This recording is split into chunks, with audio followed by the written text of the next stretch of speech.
In this video, I'd like to talk about the present moment. And this is a topic that's extremely important because a lot of times we tend to hear about the present and being in the now and all of that, but we tend to brush it off as something that comes as a precursor to learning about meditation or to practicing or to becoming more spiritual. But in my opinion, the present moment is the core foundation of all of that. And if you can grasp it, not only conceptually, but feel it and be in the present moment, even for a little bit, then you'll understand a lot of what these concepts mean, and you'll be able to enter a meditative state and feel calm and at ease very easily. So let me explain this a little bit better. Basically, the present moment, right here, right now, is where everything ever happens. In other words, there's nothing but the present moment. There's nothing, and this is a practical statement. This is not a philosophical or a metaphysical statement. The past is the past. It's already happened, and if it exists somewhere, it exists in your memories, it exists on a piece of paper, it exists maybe in a photograph or in a video, it exists in the collective minds of people, but it doesn't exist in the physical world. And then even more that goes for the future, because the future hasn't even happened. Nobody has a memory of it. Nobody can claim to know exactly what the future is going to be. I ask you to simply look at one or two times in your past when you have felt that you knew exactly what the future was going to be, that you knew that it was going to be terrible, or maybe even great, but we tend to remember those times better when we thought things were going to be terrible. And then the future came and those terrible things never happened, or they happened and then they did not result in all the doom that you expected was going to result out of them. Right? You feared something, you dreaded it, you worried, you lost sleep, you complained, you talked about it, and then the future came and it passed, and now it's behind you in the past, and it doesn't seem like it was as bad as you would have thought it would be. And the core reason behind that is that our minds are inherently incapable of predicting the future. They are amazing analytical machines. They get all the facts that you have, and they also get all the things that you know from the past, and they put in an image, but then instead of saying, this could happen, the mind will say, this is definitely going to happen, and it puts you in a state of alert and fear of something that does not exist. And the present moment is where everything happens. Like in the past, where that thing happened, that was the present moment. That was today. There's a saying that says there's no tomorrow, because there's no tomorrow, because when tomorrow arrives, it's today. That doesn't mean that you shouldn't plan for tomorrow. You can plan for tomorrow, and you will, and this is a natural thing that we tend to do.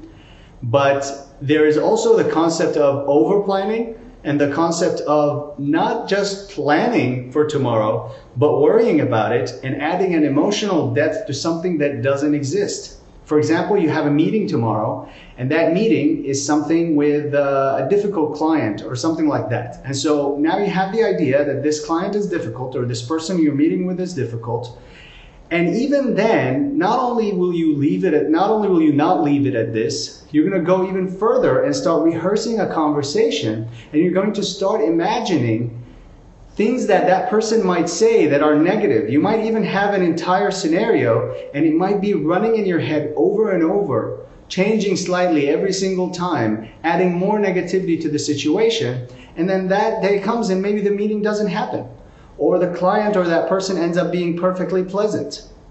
And it ties into my previous point, where imagine all of the times where you dreaded something that was going to happen tomorrow, and then it came about completely differently.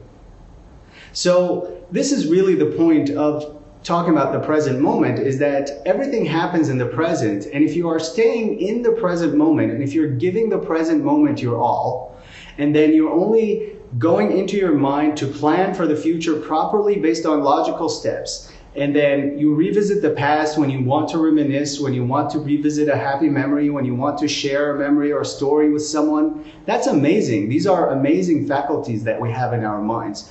But to relive a memory from the past that hurt you in the past, and that now when you revisit it, it causes you even more hurt and more pain, then that's a dysfunctional process. And when you find yourself doing that, that means you've lost touch with the present moment.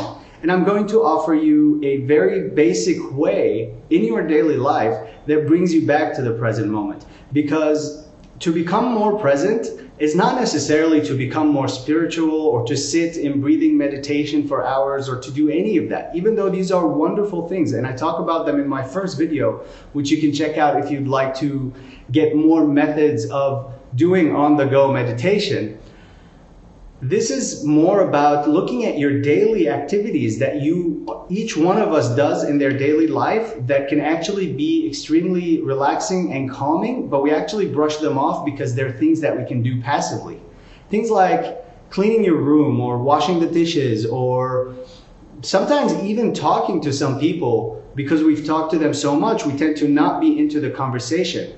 So let's look at washing the dishes, for example. We tend to be doing it while thinking about a million things, while counting the number of dishes remaining and going, oh, I just got to do it as quickly as I can so I can get through these so I can go do that other thing. And that thinking doesn't really help. It's never actually good planning for the future. Unless you're in a relaxed mood and you're happy, then maybe. But if you find that you're obsessively thinking about other stuff, go back into this activity that seems very mundane, that has so many different sources of stimulus or stimuli that can help you come back to the present moment and become calm and relaxed. For example, you have the dish in your hand and you have the sponge in the other hand. Feel the texture of the sponge, feel the dish and the weight in your hand, the water flowing, you can feel it. You can hear the sound of the water, and maybe you can smell the soap a little bit. And put all of your attention into these things, because these things can engage all of your senses. See, when we sit in breathing meditation, it becomes a bit more difficult because we're only with the breath and the mind comes in like an avalanche. But if you have something that you're doing and you can focus on various aspects of it and it keeps changing, then you can be more engaged in it and you'll find it much more enjoyable than you ever thought. Look at the shiny dish when you're done and appreciate it and place it carefully on the rack and move on to the next one. Sometimes you might even find that when you reach the last one, you're a bit sad that you're done with the process. This could also be applied to something as simple as walking. You're walking from room to room in the house. We do that completely absent-mindedly because it's our house and we know it. And so as someone like a guest comes in and looks at something in our house and appreciates it, and we realize that we have not looked at that thing in years or months, whatever it is. So as you're walking from one room to another, you can feel your steps, feel the ground beneath your feet. When you open a door, feel the weight of the handle and the weight of the door as you open it, and the change in the air as you enter the other room. Look around you. Look at the walls. When was the last time you stared at the wall? You know, as kids, we probably all did this thing where we lay down on the couch and look at the ceiling, and we knew the ceilings of our houses more than we knew many other things, right? Or more than anyone else could have noticed about the ceiling. So these are some things that you could do, and they could be applied to every single moment of your day. If you remember, oh, let me tune into this moment. What's in this moment? There are so many things to look at, to engage our senses, to touch, to feel, to hear. There's just an endless supply of things that can bring us back to the present moment, which can, in turn, help us be a better version of ourselves, ready to interact with the world and be tuned into the world, to be better listeners and better planners for the future, and to also be able to reflect and create space in our mind that brings in new ideas and new thoughts. So to bring this to a close, I ask you to do one thing today where you pay close attention to an activity that you normally completely ignore and find yourself lost in thought. Whatever that is, whether it is walking around your house or talking to someone or anything that you do where you find yourself being absent-minded, pay full attention to it, engage your senses in it, and you will find a great joy in that. I really appreciate you watching, and I hope to see you next time.